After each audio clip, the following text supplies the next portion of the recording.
Hello friends, मैं doctor Rahul Singh, doctor Rahul pile fistula clinic, Janakipuram, Lucknow से। आज हम फिस्टुला में पास्ट क्लासिफिकेशन के आधार पे फिस्टुला कितने प्रकार के होते हैं उसको मैं समझाऊंगा। थोड़ा सा एनल स्ट्रक्चर को इसमें एक्सप्लेन कर दे रहा हूँ। ये एनस का एनस है, ये डेंटेट लाइन है, ये इंटरनल स्फिंक्टर है, ये एक्सटर्नल स्फिंक्टर है। अब इससे पहले वाली वीडियो में मैंने आपको बताया था कि लो एनल फिस्टुला क्या होता है और हाई एनल फिस्टुला क्या होता है।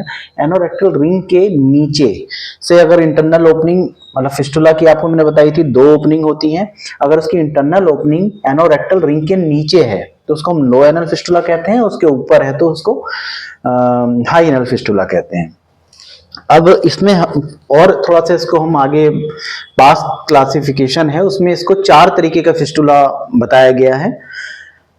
थोड़ा सा इसमें स्फिंक्टर को भी समझ लेते हैं कि इंटरनल स्फिंक्टर, एक्सटर्नल स्फिंक्टर, इसका क्या रोल होता है और फिस्टुला सर्जरी में या फिस्टुला का छारसूत्र करने में स्फिंक्टर को बचाना भी जरूरी होता है। जो इंटरनल स्फिंक्टर होते हैं, स्फिंक्टर का जैसे योगदान है वो एनस की टोन को मेंटेन करना है।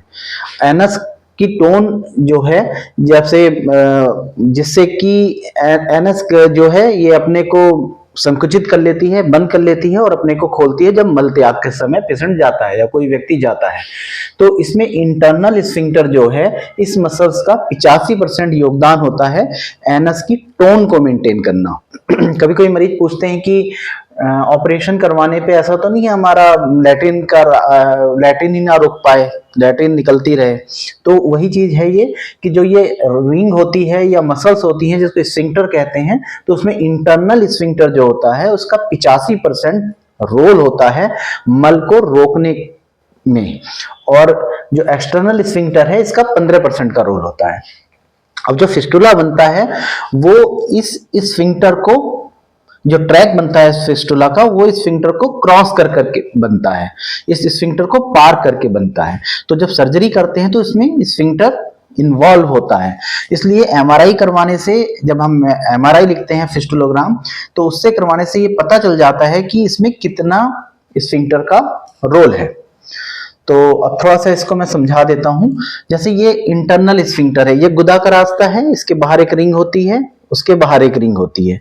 तो जो पहली रिंग होती है उसको हम कहते हैं इंटरनल स्फिंक्टर, और एक बाहर जो रिंग होती है उसको कहते हैं इंटरनल स्फिंक्टर। जैसे ये गुदा का रास्ता है,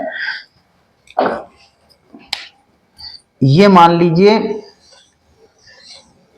इंटरनल स्फिंक्टर है, और ये मान लीजिए एक्सटर्नल स्फिंक्टर है। ठीक है, तो अब इस गुदा के रास्ते से कोई ट्रैक बना, ये ट्रैक दोनों स्फिंक्टर के बीच में से अगर आ रहा है, जैसे इस वाले फिगर में देखिए, ये गुदा का रास्ता है, ये इंटरनल स्फिंक्टर है, ये एक्सटर्नल स्फिंक्टर है। इन दोनों के बीच में से अगर ट्रैक बन करके आ रहा है, इन दोनों के बीच में से आया, तो इसमें किस स्फिंक्टर का इन्वॉल्वमेंट हुआ? सिर्फ इंटरनल स्फिंक्टर का। तो इसको इंटर स्फिंक्ट्रिक फिस्टुला कहते हैं। ये 2 स्फिंक्टर हैं, इंटरनल स्फिंक्टर, एक्सटर्नल स्फिंक्टर। इन दोनों के बीच में जो जगह होती है उसको इंटर स्फिंक्ट्रिक स्पेस कहते हैं। तो उसी के नाम पे इसका नाम रखा गया, इंटर स्फिंक्ट्रिक फिस्टुला। इन दोनों के बीच में से ट्रैक आया। इंटरनल ओपनिंग यहाँ पे है डेंटेट लाइन पे, और एक्सटर्नल ओपनिंग बाहर है जो गुदा के आसपास हमें फुंसी के फॉर्म में दिखाई देती है। ठीक है, पास्ट क्लासिफिकेशन के आधार पर टाइप 1 का फिस्टुला हुआ इंटर स्फिंक्ट्रिक फिस्टुला।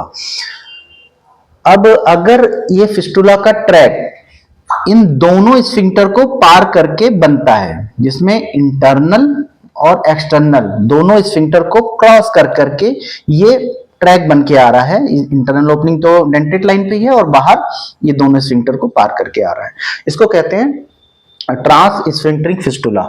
अब जो मैं हर बार वीडियो में कहता हूं कि अगर आपको फिस्टुला डायग्नोज हुआ है तो उसका तुरंत दवाई के चक्कर में मत पड़िए। फिस्टुला का कोई इलाज दवाई से नहीं है।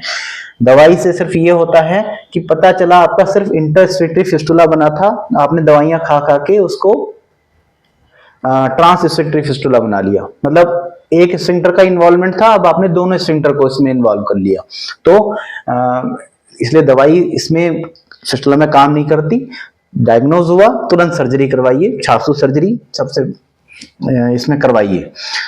ये टाइप 2 का फिस्टुला हो गया, ट्रांस स्फिंक्टरी फिस्टुला। एक थर्ड टाइप का इसमें फिस्टुला पास क्लासिफिकेशन में बताया गया है, जिसमें इंटरनल ओपनिंग जो है वो तो डेंटेट लाइन पे है, और इन दोनों के बीच में से, इंटरनल और एक्सटर्नल के बीच में से फिस्टुला का ट्रैक ऊपर की तरफ गया, एनोरेक्टल रिंग को पार किया, लेवेटरनाई मसल्स को पार करके तब बाहर आता है।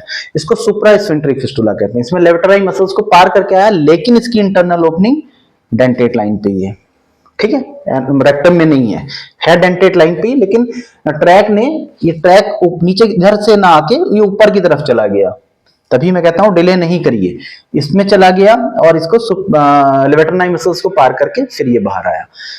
ये 3 तरीके के फिस्टुला। एक चौथा फिस्टुला होता है, इसमें जो इंटरनल ओपनिंग है वो रेक्टम में होती है, वो एनस में ना होकर रेक्टम में इसकी इंटरनल ओपनिंग होती है, और दोनों मसल्स को, पूरी मसल्स को पार करके, लेवेटरनाई मसल्स को पार करके इसकी एक्सटर्नल ओपनिंग मिलती है। इसको एक्स्ट्रा स्फिंक्टरी फिस्टुला कहते हैं।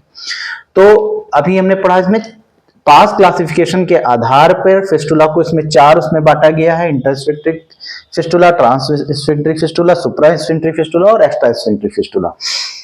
इसमें मैंने बताया आपको कि इसमें स्फिंक्टर बहुत इंपॉर्टेंट चीज होती है गुदा में, जिससे हमारा एनल टोन मेंटेन होता है। तो फिस्टुला में इस स्फिंक्टर का इन्वॉल्वमेंट होता है, इसलिए फिस्टुला की सर्जरी करवाने इसलिए एमआरआई फिस्टुला में बहुत इंपॉर्टेंट होती है। उससे डॉक्टर को ये पता चल जाता है कि कितने % स्फिंक्टर का इन्वॉल्वमेंट है, सिर्फ इंटरनल स्फिंक्टर का इन्वॉल्वमेंट है कि एक्सटर्नल स्फिंक्टर का भी इन्वॉल्वमेंट है, इंटरनल का भी है तो कितना है, एक्सटर्नल का भी है तो कितना है।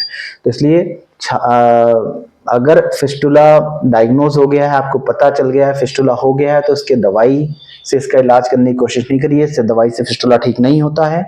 इसमें छासू सर्जरी करवाइए, जिसके सक्सेस रेट भी बहुत अच्छे हैं और पेशेंट को आराम भी ज़्यादा नहीं करना पड़ता। Thank you very much.